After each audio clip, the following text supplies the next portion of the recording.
The smell of roasted turkey wafted into the dining room of the family's Victorian-style home in Greenwood, Massachusetts, mingling with an undercurrent of tension that made the air feel thick and heavy. Outside, snow fell gently past the tall windows, blanketing everything in a pristine white layer, creating a deceptive sense of peace for the Christmas evening. I am James Whitaker, 45 years old, but my family still calls me Jimmy, a way to diminish me, from my name to every choice I've made in life. As the youngest of 3 siblings, I'm the only one who stayed in this house after college, not out of need, but as part of a strategy. The antique grandfather clock in the corner struck 6, its sound echoing like a warning. Anna, the family's housekeeper for 30 years, brought in the final side dish, a plate of green beans glistening with butter. She caught my eye, a fleeting glance full of meaning. Anna has witnessed every drama of the Whitaker family, from petty arguments to dark secrets, and she knows what I'm about to do tonight. I gave a slight nod, a surge of confidence rising in my chest. This is Christmas evening, but it will be anything but peaceful. Before diving into the story, comment where you're watching from, and don't forget to subscribe so you never miss the latest video. Jimmy, do try to sit up straight. My mother, Lillian, called from the head of the table, her voice carrying that familiar note of disappointment, as if my posture was shaming the entire Whitaker legacy. The Petersons are joining us later for dessert, she emphasized, her eyes full of insinuation. Their son William is quite a suitable match. I knew what she meant, another attempt to set me up, as if my 15-year marriage to Eleanor meant nothing. I adjusted my posture slightly, smoothing the napkin across my lap, saying nothing. Eleanor, sitting across from me, didn't even bother to look up, her eyes fixed on her wine glass, cold as the snow outside. Eleanor wore a red silk dress, stunning as if she stepped out of a fashion magazine. But her smile was forced, never reaching her eyes. I sensed the distance from her, a gap that had grown over years of being manipulated by my family. She exchanged a glance with my brother Nathan, who sat beside her in an expensive suit with a smug smile. Nathan had taken over Whitaker Financial, our father's financial firm, 3 years ago, a position he didn't earn or deserve, but in this family, being the firstborn son, trumped competence or ethics. My sister Sophie sat near the end of the table, sneaking glances at her phone, despite mother's repeated glares. Sophie had squandered 2 trust funds and 3 marriages. Yet to mother she remained a sensible daughter, for at least trying to settle down. And me? I was the outsider. The house in Greenwood, not far from Boston, is a symbol of the Whitaker family across 4 generations.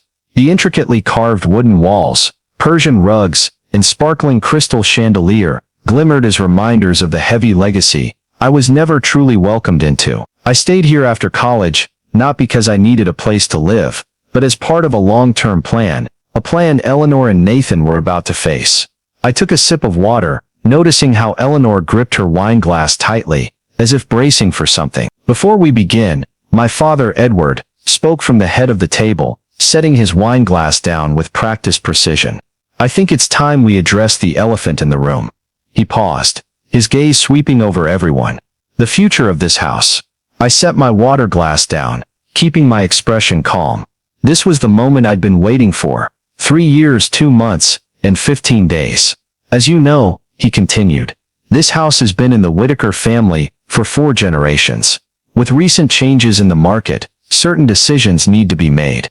He meant Whitaker Financial, now run by Nathan, had lost several major clients, losses that had people whispering at country club gatherings. Eleanor suddenly cut in, her voice icy sharp. What father's trying to say, Jimmy, is that it's time for you to find your own place. We're selling the house. Her words cut like a knife, but I wasn't surprised. I'd known she'd say this, and I was ready for it. Sophie looked up from her phone, frowning. Don't act surprised, Jimmy, she chimed in. You can't expect to live here forever. Some of us have actual families to think about. Nathan nodded, his smug smile growing. The market's quite good right now, he said, his tone condescending. I've got several developers in Cape Cod interested. They'll likely tear it down, build luxury condos. Lillian clutched the pearl necklace at her throat, horrified. Tear it down. But Eleanor interrupted her, her voice cold. Mother, it's just a house. Progress demands change. Besides, Jimmy needs to learn to stand on his own 2 feet. You have 1 week to pack your things and leave. I set my water glass down carefully, giving a faint smile. That's interesting, Eleanor. Tell me more about these developers. She hesitated slightly, but Nathan jumped in, eager to boast. Prestigious firms. Top dollar. Of course, Jimmy, you wouldn't understand the complexities of such deals. I stayed silent, my hand brushing the briefcase beside my chair. I'd been waiting for this moment for too long, and now, it was about to begin. Is that so? I said, my voice calm. Then let me explain a few things the family might not know. 20 years ago, when I was just 20, the family called me a failure for refusing to join Whitaker Financial. My father, with a cold stare, once said that technology was a game for dreamers, not a path for a Whitaker. Nathan, already father's right-hand man, smirked every time I mentioned my dream of building a tech company. Only my Aunt Margaret believed in me. She, with her silver hair and warm smile, would pull me into the library of this house, pointing to books on science and innovation. James, she once said, a legacy isn't money or fame. It's what you build with truth. She taught me to see through the family's polished facade, to spot the dark secrets hidden behind their perfect exterior. I remember my early days in Silicon Valley, working in a tiny garage, surviving on instant noodles and cold coffee. Nexus Innovations, my company, started as a crazy idea, a tech platform connecting data to optimize resource management. My family mocked it, calling it a computer game. But I persisted, turning Nexus into an empire. And last year, when it went public, it was valued at $5 billion.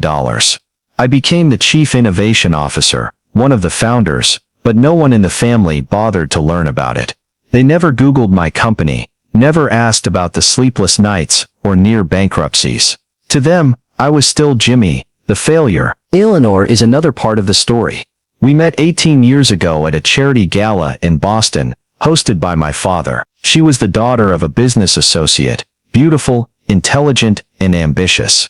I loved her sharpness, the way she laughed when I shared my tech dreams. We married 3 years later, and in the early years, I thought we'd build a future together. But things changed when Nathan took over Whitaker Financial. He pulled Eleanor in, convincing her I was unworthy of the family legacy. James has no vision, Nathan once told her. I overheard during an argument. He'll drag the family down. Eleanor grew distant from me. She spent more time with Nathan, attending family meetings I wasn't invited to.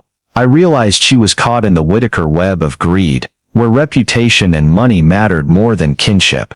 2 years ago, I discovered she signed documents for Nathan, papers tied to Aunt Margaret's trust fund. I'd long suspected Nathan was embezzling, but Eleanor's complicity shocked me. Our marriage, once a warm flame, was now cold ashes. I kept this secret, waiting for the right moment to act. Aunt Margaret was the one who opened my eyes. When I was 25, she summoned me to Boston General Hospital, where she was admitted for heart disease. In the cold white room, she handed me a small box containing a letter and an emerald ring. This is the key to the truth, she said, her voice weak but resolute. Protect this house, James. Don't let them destroy it. She passed away soon after, and I found her original will had vanished, replaced by a forged one, leaving everything to Nathan. I knew Nathan was behind it, and later, I learned Eleanor signed documents to support him. From then on, I began my plan. I hired Clara Thompson, a former Whitaker financial accountant fired by Nathan for questioning shady deals. Clara helped me analyze the books, uncovering millions embezzled from Aunt Margaret's trust and Sophie's. I also contacted Henry Brooks, a private investigator in Boston, to dig deeper. One late evening, at Clara's office in Cambridge, she laid out stacks of documents before me. Copies of ledgers, contracts, and bank transfers. Nathan embezzled millions from Aunt Margaret's trust, she said, her voice full of indignation. And Eleanor, she signed the documents to cover it up. I was shocked to see Eleanor's signature on forged contracts, funneling money from Aunt Margaret's trust to secret offshore accounts. I'd hoped that Eleanor, despite our distance, still had some loyalty to me. But these documents proved she'd fully sided with Nathan, swept up in his ambition to save Whitaker Financial by selling the Greenwood house. They're negotiating with a real estate development group in Cape Cod, Clara continued, handing me a printed email. They plan to tear down the house, build luxury condos. Eleanor thinks she has the authority because she doesn't know you bought the house. I contacted Henry Brooks, a private investigator in Boston, who'd worked with me on a lawsuit against a Nexus competitor. At a small coffee shop called Harbor Brew in downtown Boston, Henry handed me a USB drive. "This is security footage from Boston General Hospital," he said, his voice low. "The night before Aunt Margaret died, Nathan entered her room at 11:42 p.m. A nurse heard him shouting, demanding she change her will. I gripped the USB tightly, feeling like the final piece of the puzzle had fallen into place. "Anything else?" I asked. Henry nodded. "A medical report shows abnormal potassium levels in her blood, inconsistent with her condition. It could suggest foul play." My blood ran cold. Nathan didn't just embezzle Aunt Margaret's money. He might have been involved in her death. And Eleanor, with her signatures on those forged documents, helped cover it up. I recalled Aunt Margaret's words in her letter. "Protect this house, James. Don't let them destroy it." She knew Nathan couldn't be trusted, but she never imagined Eleanor, the woman I loved, would betray me too. I resolved to act, not just to save the house, but to expose the truth. On a cold afternoon, I stood before Aunt Margaret's grave in the Greenwood Cemetery, snow blanketing the ground around me. I touched the emerald ring she'd left me, feeling the weight of the promise I'd made her. "I'll protect your legacy," I whispered, "and I'll make them pay." I had everything ready: the property deed, financial documents from Clara, security footage from Henry, and the medical report. Tonight, at the Christmas dinner, I would confront Eleanor and Nathan, not just to keep the house, but to reveal every secret they'd hidden. Back at the dining table, Nathan's voice snapped me back to the present. "These developers are serious, Jimmy," he said, his tone condescending. "They'll pay top dollar, turn this place into a modern complex." I smiled, my hand tightening on the briefcase. "Is that so?" I said, my voice calm. "Then let me tell you about these developers. I had my team thoroughly investigate them 3 months ago when they first approached me." The air in the room suddenly froze. "Your team?" Edward asked, his voice betraying unease for the first time. I smiled, opening the briefcase. "That's right, my legal team. They were quite concerned about these developers' history of fraud, especially considering my position, the legal owner of the house." Eleanor froze, the wine glass in her hand, pausing mid-air. Nathan's jaw dropped, and Sophie looked up from her phone, frowning. The atmosphere in the dining room of the Greenwood house turned heavy in an instant when I uttered my final words, especially considering my position, the legal owner of the house. My father, Edward, was the only one to speak, his voice trembling. "Legal team? Owner?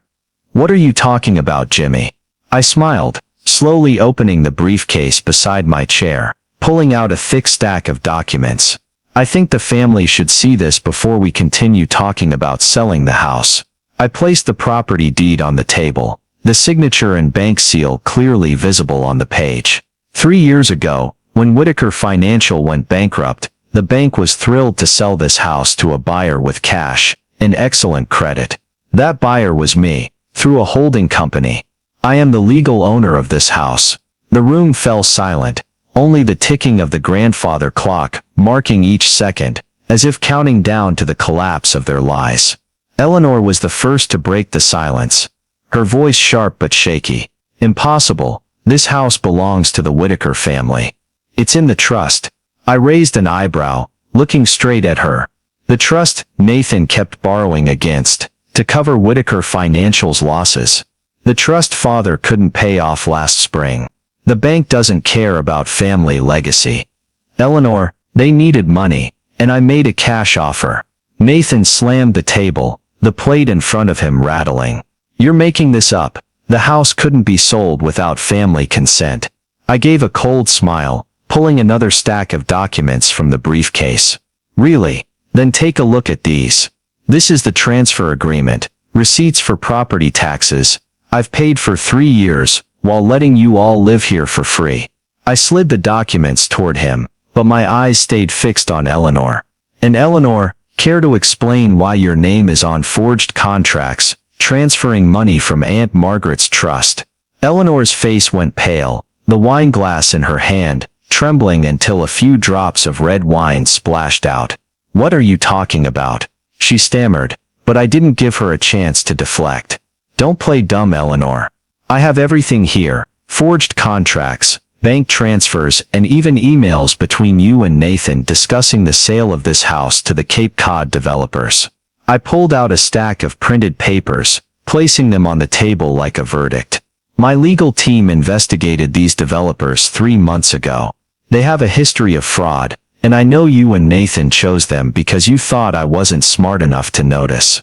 Sophie, who had been silent since the meal began, suddenly spoke, her voice trembling. Wait, James. Are you saying Aunt Margaret's trust was stolen? My trust, too. I looked at her, my gaze softening. Yes, Sophie. Nathan drained your trust to cover Whitaker Financial's losses. And Eleanor signed the papers to hide it. Sophie turned to Eleanor, her eyes red with tears. How could you, sister-in-law? Eleanor tried to regain composure, her voice turning harsh. Jimmy, you're trying to make a mess of everything. I was only doing what's best for the family. Whitaker Financial is struggling, and this house is the only way to save the company. I gave a soft laugh, shaking my head. Best for the family, or best for you and Nathan. You knew those losses weren't from the market, but from Nathan's misuse of the trust and bad investments, and you helped him cover it up. Nathan stood abruptly, his face flushed. That's enough, Jimmy. You think you can come here and threaten your own family? You've got nothing but some worthless papers. I stayed seated, my voice calm but cutting. Worthless? Then let me show you more. I pulled out another set of documents, copies of Whitaker Financial's ledgers, provided by Clara Thompson. Here are 14 shell companies, 23 fake accounts, and over $12 million embezzled. Did you think no one would notice, Nathan? Or did you think I was still the dumb Jimmy you used to bully? My mother, Lillian, finally spoke, her voice shaking. Jimmy, what are you saying? Your father's company. It's our legacy. I looked at her, a pang of pain in my heart, but I didn't stop. Legacy? Mother, it's just a paper empire built on lies. And Eleanor knew it. She signed those papers, helping Nathan funnel money from Aunt Margaret's trust into secret accounts. She thought I'd never find out. Eleanor stood, her voice nearly a scream. James, you can't do this. We're married. I looked her in the eyes, unwavering. Married? Like when you signed papers for Nathan to steal my trust, or when you agreed to sell the house I bought to protect it. I slid the documents toward her. Want to see more? I have your emails to the developers, promising a big commission if they sped up the deal. My father, Edward, slammed the table, his voice roaring. Enough, Jimmy. You can't accuse your own family like this. But I didn't back down. Accuse? No, father. I'm just telling the truth. And the truth is, this house is mine. I paid for it, paid the taxes on it, and I won't let anyone tear it down for luxury condos. I turned to Eleanor, my voice low but firm. As for that 1 week to move out, I think 24 hours is plenty. Don't you? After all, progress demands change, right? The room's atmosphere grew heavy as lead. Anna, standing in the corner, quietly cleared plates, but I saw the corner of her mouth twitch upward, as if proud of me. Sophie covered her face, tears streaming down. Lillian sat frozen, her pearl necklace trembling in her hand. Nathan and Eleanor exchanged a glance, but this time, there was no smugness, only fear. I knew this wasn't the end. In my briefcase, I had an even bigger secret, evidence about Aunt Margaret's death, and Nathan's role, with Eleanor's complicity. But before going further, I wanted them to dig deeper into their own pit of lies. So Eleanor, I said, my voice calm, anything else to say about these developers? Or shall we talk about what really happened to Aunt Margaret's will? I pulled a USB drive from the briefcase, holding it up before their stunned gazes. This is security footage from Boston General Hospital, recorded the night before Aunt Margaret died. Want to see it? Or should I tell you about Nathan entering her room at 11:42 p.m., yelling that he deserved the inheritance more than his useless siblings? Nathan slammed the table, jumping to his feet. "Stop it, Jimmy, you're making this up." But his voice cracked, lacking its usual confidence. I gave a cold smile, plugging the USB into the tablet on the table. "Making it up? This footage shows you leaving her room at 12:37 a.m., holding a stack of documents. And 6 hours later, Aunt Margaret died. The original will, the one leaving assets to me and Sophie, vanished. A new will, signed under suspicious circumstances, left everything to you." I pulled out another document, a medical report from the hospital, with lines clearly highlighted. "This is Aunt Margaret's final blood test result. Abnormally high potassium levels, unexplainable by her condition. Do you know what that can cause? Cardiac arrest. And Nathan, you were the last one with her that night." Sophie burst into tears, her voice choked. "You, what did you do to Aunt Margaret? My trust, her money, you stole it all." I looked at her, my heart aching, but I had to continue. "Not just yours, Sophie. Nathan stole from Aunt Margaret's trust, mine, and even the house's loan capital. He built a financial pyramid, using family assets to cover Whitaker Financial's losses. And Eleanor," I turned to my wife, my voice low but resolute. "You helped him. You signed those forged documents to hide it, thinking I'd never find out." Eleanor stepped back, shaking her head. No, James, you're mistaken. I only followed Nathan's lead because he said it was the only way to save the company." But I cut her off, my voice devoid of leniency. "Save the company? Or save the commission Nathan promised to share with you when the house was sold? I have your emails, Eleanor. I know everything." I slid a stack of printed papers toward her, the words condemning her complicity with Nathan. My father, Edward, finally spoke, his voice almost a whisper. "Jimmy, how could you do this? Investigating your own family?" I looked at him, disappointment surging within me. "No, father, I'm protecting myself. Ever since I found Aunt Margaret's original will in Nathan's office safe 3 years ago."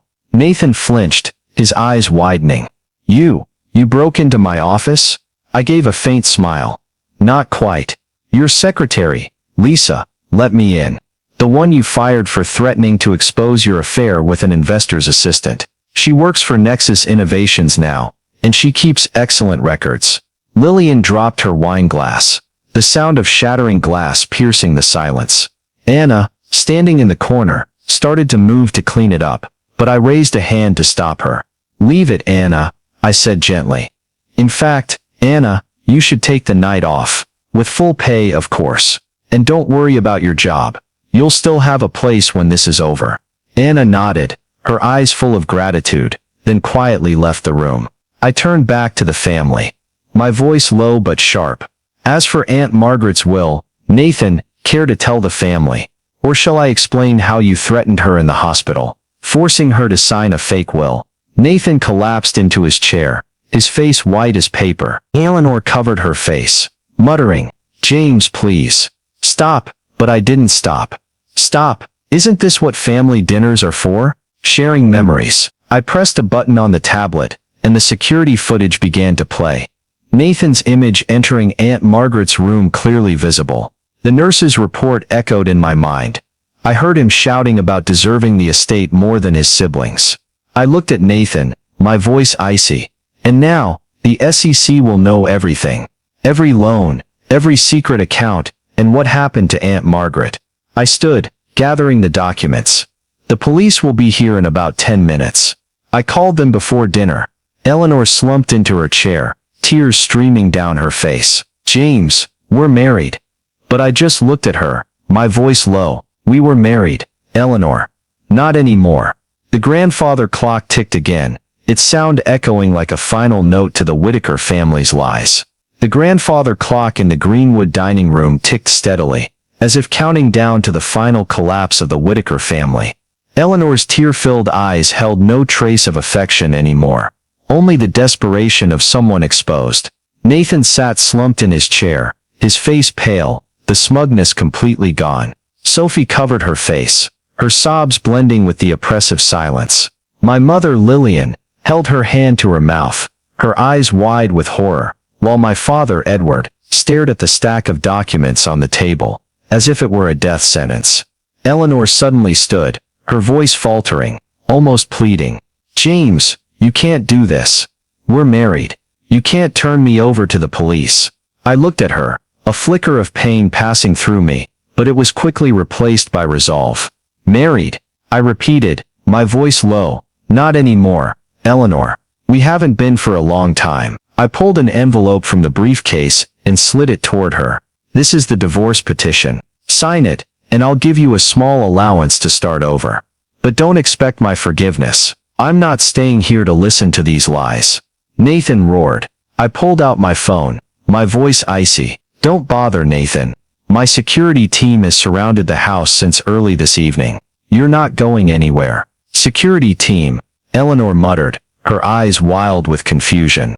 I gave a faint smile. "Did you think I'd face a financial fraudster and a potential murderer without a backup plan? I learned one thing from this family. Always have a contingency."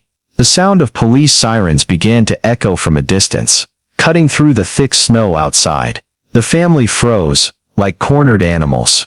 The front door burst open, heavy footsteps echoing through the hallway. Two police detectives, followed by FBI agents, entered the dining room. The lead detective, a tall man, spoke. "Mr. Nathan Whitaker, Mr. Edward Whitaker, you are under arrest for financial fraud, embezzlement, and in Mr. Nathan's case, suspicion related to the death of Mrs. Margaret Whitaker." As they read their legal rights, Nathan struggled, but two agents quickly restrained him. Edward sat still, head bowed, as if all strength had left him. I turned to Sophie, who was still crying. I pulled another envelope from the briefcase and slid it toward her. "This is a lease for an apartment in Providence, Rhode Island, paid for a year, along with enrollment papers for a nearby community college. Sophie, you deserve a chance to rebuild your life." She took the envelope, her hands trembling, her voice choked. Why are you helping me? After everything this family has done to you." I looked at her, my voice softening. "Because you're a victim too, Sophie. Spoiled, pampered, but not a criminal. Not like them." My mother, Lillian, stood swaying as she leaned against the doorframe. I stepped toward her, handing her another envelope. "These are papers for an apartment in Sarasota, Florida," I said gently. "It's peaceful, far from all this. There's an account with enough money for you to live comfortably, but not extravagantly." She looked at me, tears streaming down her face. "Why, Jimmy, after everything we've done to you?" I sighed, my voice low. "Because hate takes too much energy, and I want to use mine to build something new." As the police led Nathan and Edward away in handcuffs, I walked to the window, watching the snow cover their footprints, erasing all traces of their presence on my property. Eleanor remained seated, clutching the divorce envelope, her eyes vacant. I turned back, my voice firm. "You have 24 hours to leave, Eleanor. Don't make me call security." She didn't respond, only lowered her head. Anna, who had returned to the room, stood quietly in the corner. I looked at her, smiling. "Anna, you'll still have a job here, as operations manager with a proper salary. I haven't forgotten what you've done for me." She nodded, her eyes shining with gratitude. "Thank you, James," she whispered. I nodded, a wave of relief washing over me. At least, in this wreckage, there were still loyal people. As the police sirens faded, I stood alone in the dining room, the crystal chandelier, glinting over the remaining documents on the table. This house, Aunt Margaret's legacy, was now mine, not just on paper, but in spirit. But I knew the story wasn't over. There was one final secret, a truth about what Nathan and Eleanor had done, that would shake the Whitaker family to its core. I touched Aunt Margaret's emerald ring in my pocket, taking a deep breath. "Not done yet," I whispered. "One more thing to settle." 3 months after that fateful Christmas evening, I stood in the dining room of the Greenwood House, Massachusetts, but everything had changed. The thick, heavy curtains that once blocked out the light had been replaced with sheer ones, letting sunlight flood in, illuminating the intricately carved wooden walls. The gloomy oil paintings of Whitaker ancestors had given way to vibrant works by local artists. The oak dining table, where my family once clashed, was now the hub of lively discussions among young students. This house, once a symbol of greed and deceit, had become the Whitaker Technology Center, a place nurturing dreams for disadvantaged youth. I remember a boy, Miguel, 16 years old, who had dropped out of school due to family hardships. Now he sat in a corner of the room, intently typing code on a laptop, his eyes lighting up when his program ran successfully. "Thank you, Teacher James," he said, and I smiled, feeling like I'd found my true purpose. Anna, the family's loyal housekeeper, was now the center's operations manager. I doubled her salary, with full benefits, to reflect her true value. Anna entered the room, holding a schedule, her eyes full of confidence. "James, this afternoon's coding class is fully booked," she reported. "We need more computers." I nodded, jotting a note on my phone. "I'll order more, thank you, Anna." She smiled, her eyes gleaming as if she too was coming alive with the house. Anna wasn't just an employee, she was part of the new family I was building. My sister Sophie had started a new life. Last month, she sent me a message. "James, I got all A's this semester. Thank you for giving me a second chance." I read it while standing in the center's office, once my father's study. Sophie was studying social work, determined to help families avoid our mistakes. I was proud of her, though her journey was just beginning. My mother, Lillian, was also finding peace in Sarasota, Florida. Recently, she called me, her voice softer than I'd ever heard. "Jimmy, today I read stories to kids at the library. They loved it." I smiled over the phone, feeling like a small part of her had healed. She no longer lived in the Whitakers' fake glamorous world, and that was probably for the best.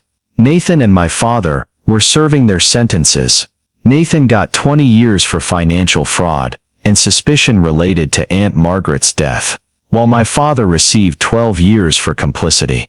Eleanor, after signing the divorce papers, vanished from Boston. I heard she moved to a small town out west, living quietly. She didn't reach out, and I didn't expect her to. I let go of hatred, not for her, but because I wanted to focus on what mattered more.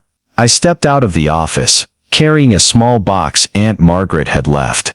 Inside was the letter she wrote before passing, along with the emerald ring.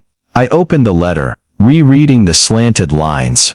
"James, you're the only one who understands the true value of truth. This house isn't just wood and stone, it's a place to build something better. Use my trust to do it." I'd found her secret trust, untouched by Nathan, and used it to fund the Whitaker Technology Center. Every computer, every class, every student's smile was a testament to her legacy. I walked through the hallway, once filled with family arguments, now alive with students' laughter and chatter. In the dining room, a group of girls was finishing a robotics project, laptops covering the oak table. A girl, Lena, looked up. "Teacher James, can you help us with this algorithm?" "Of course," I said, smiling. "Let's build something amazing."